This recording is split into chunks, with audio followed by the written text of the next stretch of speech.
Need a little fashion inspiration to jazz up your fashion sewing? Motifs.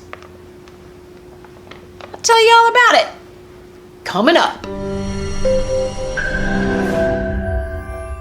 Hey, it's Chanel here, bringing you weekly videos to help you get better and better with your fashion sewing. So be sure to subscribe and hit that notification bell so you never miss out on a new video. One of the funnest ways to add jazz or some personality to any of the garments that you're making, or even like upcycling and putting it on an existing garment, is to use motifs. And what are motifs? They are, I don't know, they're like maybe this butterfly right here. You cut it out with some different fabrics, and it's a like a patch, but it's a design used. We use them in fabric, put onto a garment to kind of create a theme. So I love to do fashion skirts with themes on them. I started, my first one I did was, I saw this on Pinterest. You've probably seen it on Pinterest. This was a couple years ago. I just love this cat. I mean, it would just stop the scroll. I would look at them like, oh my God, so I gotta make this cat. So this is basically a motif. You would cut out the shape, and then you stitch it on. You can like embroider it over the edges, or I don't know, many different ways. You can use the Wonder Under stuff to like glue it on, and then always stitch over it, adhere it to the fabric. So this was what I had made. I did a video on this a couple years ago, and that's my cat.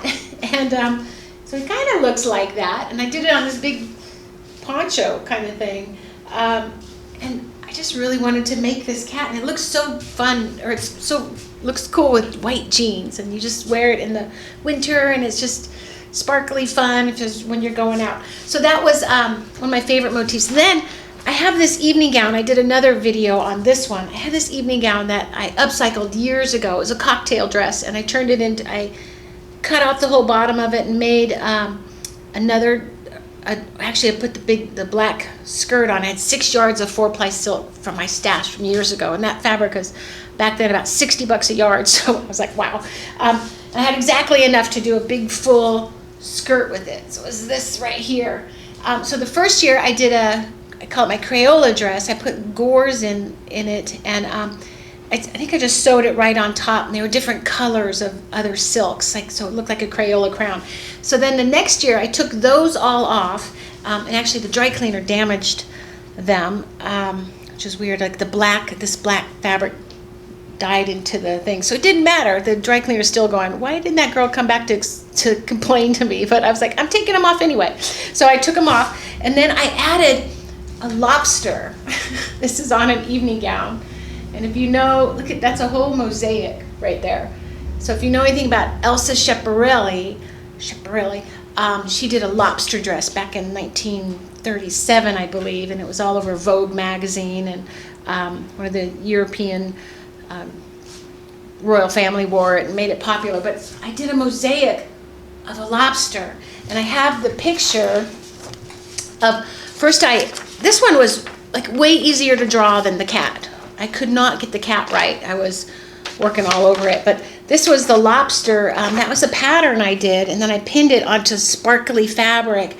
And then I ended up like doing like, it was a couple years ago, can't remember, but stitching, like making it definite, putting some definite shadows and stuff in it with embroidery thread. So that was my mosaic, my lobster mosaic. And I wore it to the Costume Designers Guild just before COVID hit, I think. And one young lady in her early 20s, she goes, Elsa Schiaparelli. So, but the older costume designers didn't say nothing.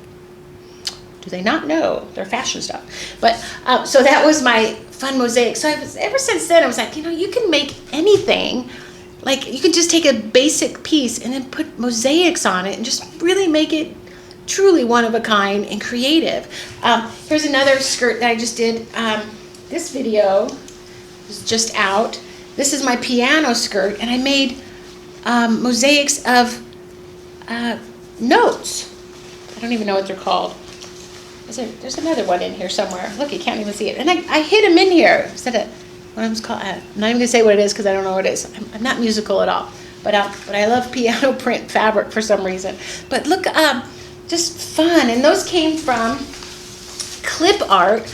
I blew them up like these, and I didn't put this one in there. That would have been harder to do. And then I just put it on felt. These are the pieces that I used, and I loved this one too. But and then I had it there, and I made it bigger and all that stuff. And then you just use that as a template on felt, and trim it out and make it. So you just have to use your imagination. Also now, then I have this skirt here that I just finished also, and these are just circles. This was much simpler. This came from this fabric here, and this was a weird fabric, and I just don't know what to do with it. Oh, it's coming apart. So I just cut these all out. It was all like, the fabric is all this. I have a bunch left too, and I don't know what to do with it. I gotta figure something out. But these, I just cut these out, and then it became a little circles. One of my students thought it looked like the Dr. Seuss skirt. So I was like, wow. I'm like, I like Dr. Seuss. Then there's this skirt back here, and that's just on a white corduroy. And I found I had this fabric. I actually made patches out of this, and I cut them out, and then I put under behind it, and it became a patch. And that just really totally adhered to the corduroy. Just because corduroy has a nap on it, just stuck right to it. I didn't have to do anything to it, so I just did that. Then I made a skirt out of this fabric. It's on my YouTube channel there, and the Easy Betty skirt. And then I found I had this lace in my stash, and I took them apart like this, and then I added on a couple of these flowers. I just added them in there, a couple different ones. So just use your imagination, and if you see something that you like, there's a reason for it. How can you use it, right? I have a whole wall of my students' fashion sketches up there, and this was one I just pulled down. These would be like, if you can't get a fabric print in the print you like, and then have it line up the right way, you can do mosaic. I said mosaic motifs. I always say mosaic. I don't know why. I gotta work on that. Motifs. So like a big motif right in the middle. It doesn't have to be on a print. It doesn't have to be a screen print. It could be actually a fabric thing that you create yourself, and then you're really the artist when you create it yourself. So also I found this.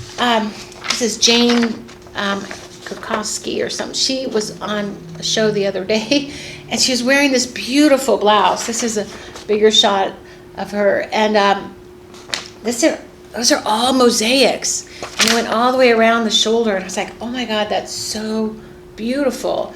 I like to do that on the bottom of a skirt hem. I think I'm going to do that. I got to get some of my favorite Supima fabric and put these.